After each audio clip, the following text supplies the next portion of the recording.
for that take. Jim, you just mentioned my history with this show. Into this year, 20 of 25 Smackoffs, 80%. No one's been in it more yet. I've won 4% of them, so I'm not sure what that says about me. I'm like that team in baseball who puts runners on base every inning, then hits under a puck with runners in scoring position. Maybe we should just stop talking about all the participation ribbons I've been getting in these things from now on. Okay, Jim, if you're not first, you're last. And if you're first, well, then you're from the 909 with a narcissistic personality disorder. I think one of the fascinating stories of today, Jim, is what you laid out earlier this week. And that was all the layers to the Brad and Sean storyline today. But one you forgot to mention was the layers to Brad's pure, unadulterated arrogance. You see what I did there? You totally thought I was going to go with the layers to Shawnee's neck rolls, didn't you? No way. I'm better than that. These guys have their personal battle today, fighting for number 6 and the rights to be referred to as the greatest caller in sports talk radio. Hold up now. Doesn't the Paul Feinbaum show have some Billy that calls them every day with SEC Smack? Do you know what Cruton is, Jim? It's always a topic in SEC radio. Hey, Paul, thinking Bama needs good Cruton class this year to overtake Dabo and his boys? Well, hang up and listen. Cruton, it's a thing. How about you just hang up and never speak on national airwaves ever again?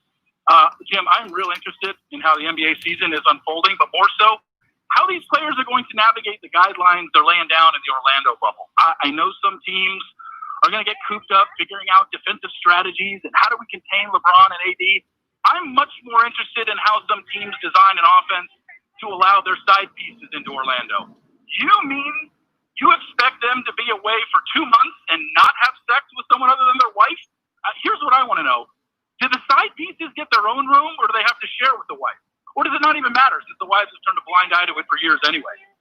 You might think that it's tough defending Russell Westbrook's speed, but I guarantee you these guys are much more worried about how quick they're going to have to sneak Angelique from Crazy Horse through the hotel back doors after lights out.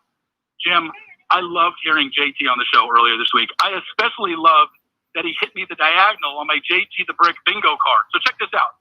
Going from bottom left to top right on my card, I had Smackoff Champ, National Radio Show, 6 figures at Merrill Lynch, knew I'd win, 2-decade career. I'm thinking of buying his book, but I just need a heads up. Does he lay out his resume again in the prologue or at the end of it? Keeping it in the Fox family, I saw that Jason Whitlock and Clay Travis joined him at Outkick Your Coverage.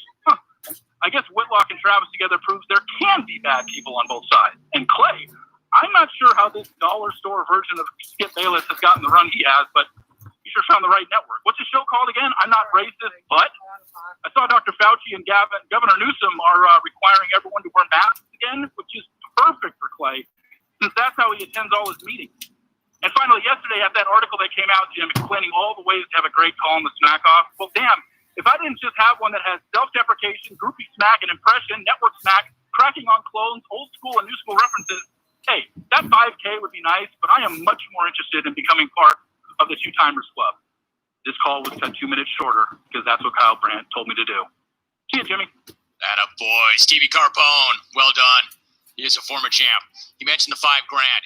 Let me reiterate, $5,000 to the winner today. Nothing for second place. $5,000 thanks to my pals at 4 Sharp Corners, the world's largest seller of PSA graded sports cards. They buy and they sell the highest quality, highest graded sports cards. You can find them at 4sharpcorners.com. Appreciate you, Steve. Nice job. Next up, a member of the 2020 Golden Ticket class.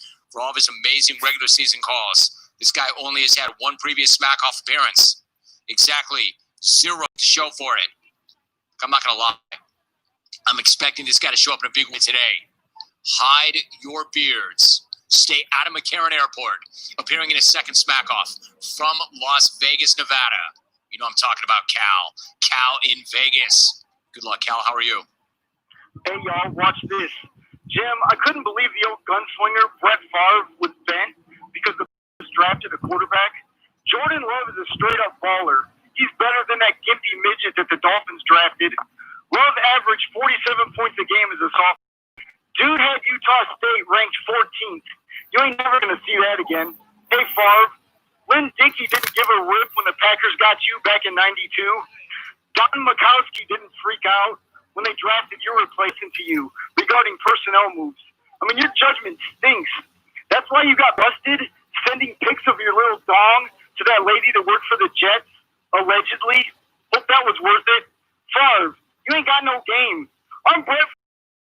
Free pair of Wranglers. I'm Brett Favre. Check out my dirty lid. Then I'll rip that dirty lid off your head and slap you with it.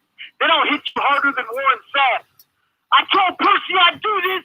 Come on, Jared. Woo! Now you're done. Jim, you've been doing this Smackoff thing for a long time. You got a bunch of old dudes hanging around this place. Guys like Stevie Carbone. Steve's so old, he invented the Smackoff. Carbone's been around longer than Jim Leland. Once in a year, this guy flares up like some bad case of herpes. Steve, I think it's about time that you step down and retire. Next time you're in Vegas, I'll throw you a Smackoff retirement party. Do it at the Spearmint Rhino. You'd like that, you old pervert. Oh, Reality Steve has a spoiler alert website. He tells you which piece of trash is going to get voted off the island and which skanks are going to get a rose on The Bachelor. And we don't need that garbage up in here. Another old dude creeping around this place is Silkbag. Silk's the king of lame scopes. Silk, you make wood scopes seem funny and entertaining. Silk, do us all a favor. The next time you shoot a scope, put a shirt on. No one wants to open up their Twitter app to look at some old man's great chest hairs. Every scope is the same. You're falling down drunk and talking about stuff nobody cares about. Silk's always talking trash. Silk, you don't want none of this. I'm Rich's barbecue tonight. As soon as I get there, I'm slapping you. Then I'm going to shoot a of me whipping your ass. Another old man hanging around this place is Caleb in Green Bay. Caleb is 35, going on 85. Leb's been social distancing from females his whole life. What's going on, bro? Tim Tebow got some cookies before you did. The difference is, Timothy Richard was a virgin by choice. Leb, I think the reason you don't have any confidence is because you were a really ugly kid. You were so ugly, your cat tried to bury you in your sandbox. Leb's so ugly, his proctologist stuck his finger in his mouth. Leb claims to be the Karl Malone of the Smackoff because he knows he'll never win a title. Karl Malone? You wish. More like DeMarcus Cousins. What's good, baby? I got a bunch of boys for you, fat boy. How many you got, fat boy? Krispy Kreme, fat boy. A while back, Leb took a Vegas vacation. He showed up with his mom. Who the hell takes their mom to Las Vegas? All you did was go to restaurants. Leb, there's more to do in this town besides eat. Krispy Kreme, fat boy. Another old man. I'll give you a little credit.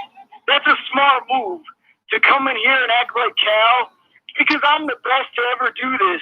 When it's all said and done with, I'll have rings on all my fingers. I'll still be winning Smackoffs when Jake's sitting in that chair. I'm going to dominate this thing like young. Last and current, certainly least, is the bagging Corona. The BICH. Brad, 3 of your titles don't really count because you won those BC before Cal. I'm Brad and Corona. I take pictures in my underpants. Brad, why are you taking pictures of yourself in your drawers? The next time you do that, I'm calling Child Protective Services. Brad's just prancing around his backyard in his underpants, showing off his camel toe. I'm Brad and Corona. I'm the Smackoff champ. I'll rip that crown off your head and beat you with it, bitch. Cal's just looking to rip everything off of everybody and beat them with it. Man, I'll rip that beard off your face and beat you with it. I'll rip that crown off your head and beat you with it. I'll rip that alcoholic red nose off your face and beat you with it. I'll rip...